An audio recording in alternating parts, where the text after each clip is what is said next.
Hello friends, you are watching physics concept by Pooja. आज हम class +2 का चैप्टर 1 डिस्कस करेंगे जो कि है इलेक्ट्रिक चार्जेस एंड फील्ड्स। आज का हमारा मेन टॉपिक रहेगा चार्जिंग बाय इंडक्शन। स्टार्ट करते हैं। सबसे पहले किसी भी अनचार्ज बॉडी को चार्ज करने के लिए हमारे पास तीन मेथड्स हैं। फर्स्ट मेथड है charging by conduction, second method है चार्जिंग बाय इंडक्शन और थर्ड मेथड है चार्जिंग बाय फ्रिक्शन। इन तीनों मेथड्स की हेल्प से हम किसी भी अनचार्ज बॉडी को जो है वो चार्ज कर सकते हैं। तो सबसे पहला मेथड हम देखते हैं बाय कंडक्शन। कंडक्शन में जो हम कंडक्टर लेते हैं वो कैसे लेते हैं, कॉन्टेक्ट में लेते हैं चार्जिंग करने के लिए। फॉर एग्जाम्पल हमारे पास यहाँ पर कंडक्टर ए मैंने लिया है जो कि नेगेटिवली चार्ज है, मतलब इसके पास कैसे है, एक्सेस ऑफ इलेक्ट्रॉन है।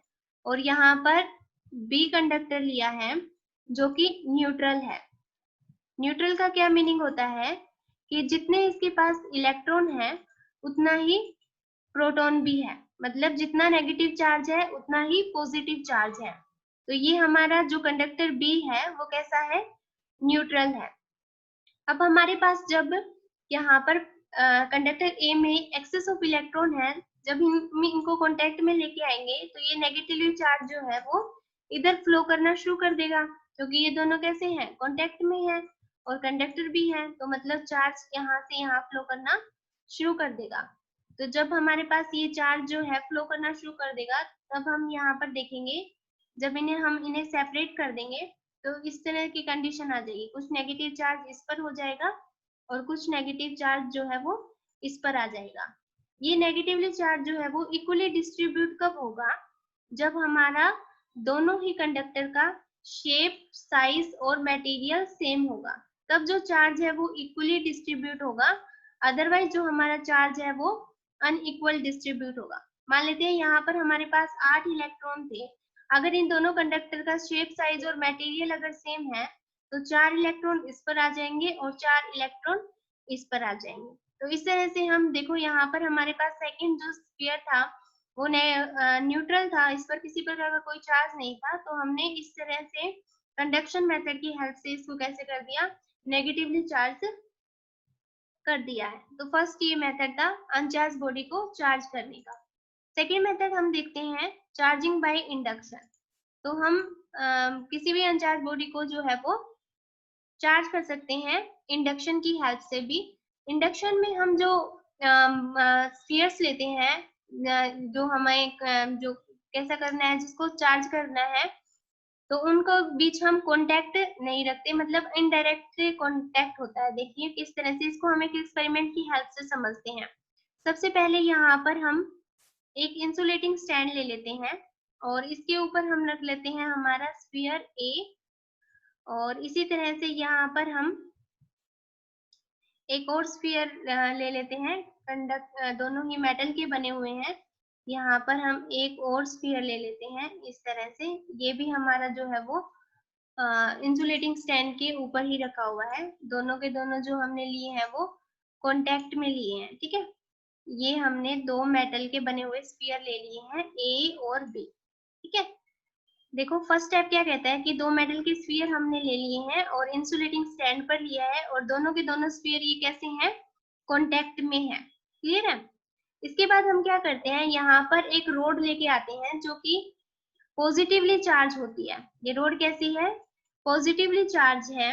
जब हम इस रोड को इन स्फीयर के यहाँ पर पास में लेके आएंगे, ये देखो यहाँ पर दोनों का कांटेक्ट नहीं है, रोड का और स्फीयर्स का, ये कैसे हैं, विदाउट कांटेक्ट है। तो जब हम इस रोड को पास लेके आएंगे तो यहाँ पर हमारे पास इस स्फीयर के जो नेगेटिव चार्ज हैं वो यहाँ पर अट्रैक्ट होना शुरू हो जाएंगे, ठीक है। और यहाँ पर इस एंड पर क्या हो गया, नेगेटिव चार्ज आ गया, तो इस एंड पर कैसा होगा, पॉजिटिव चार्ज आ जाएगा, क्योंकि सारे के सारे इलेक्ट्रॉन्स तो यहाँ फ्लो कर गए हैं।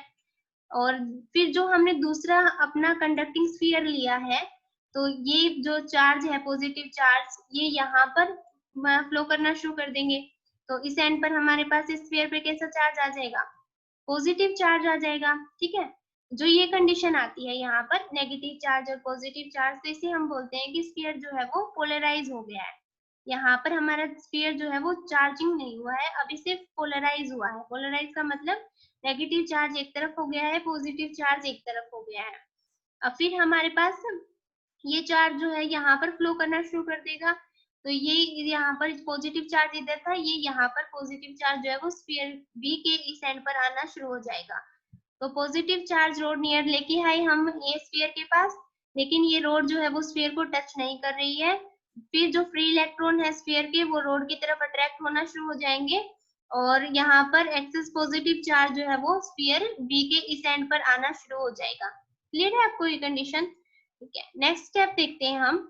अब हम क्या कर रहे हैं, स्फीयर को थोड़ा सा सेपरेट कर देंगे स्मॉल डिस्टेंस से, लेकिन रोड को जो है वो यहाँ पर होल्ड करके ही रखेंगे। रोड को यहाँ पर क्यों रखेंगे होल्ड करके, ताकि जो ये नेगेटिव चार्ज का है इधर वो अट्रैक्शन बना रहे, स्फीयर का जो नेगेटिव चार्ज है वो बना रहे। तो अब हमने स्फीयर को थोड़ा सा सेपरेट कर दिया यहाँ पर, ठीक है, थोड़ा से सेपरेट कर दिया है। तो टू स्फीयर्स को हमने क्या पाया कि ये जो स्फीयर्स हैं ये ऑपोजिटली चार्ज हो गए हैं, कि यहाँ पर नेगेटिव चार्ज आ गया स्फीयर पर और इस स्फीयर पर कैसा आ गया है, पॉजिटिव चार्ज आ गया है। फिर फोर्थ स्टेप में हमने क्या किया कि इस रोड को रिमूव कर दिया। अब हमने क्या किया, इस रोड को रिमूव कर दिया है। हमने पाया फिर रोड को रिमूव करने के बाद जो चार्जेस थे वो स्फीयर्स में क्या हो गए हैं, इक्वली डिस्ट्रीब्यूट हो गए हैं, मतलब उन्होंने अपने आप यूनिफॉर्मली डिस्ट्रीब्यूट कर लिया। सॉरी, इक्वली नहीं, यूनिफॉर्मली डिस्ट्रीब्यूट कर दिया है। ठीक है, तो इस तरह से हम किसी भी दो, यहाँ पर हमारे पास जो ये स्फीयर लिए थे हमने न्यूट्रल लिए थे, तो इस तरह से हमने एक रोड की हेल्प से, जो कि इनके कांटेक्ट में भी नहीं थी, उसकी हेल्प से हमने इन दोनों स्फीयर्स को कैसा कर लिया, चार्ज कर लिया है, एक को पॉजिटिव चार्ज और एक को नेगेटिव चार्ज। क्लियर है?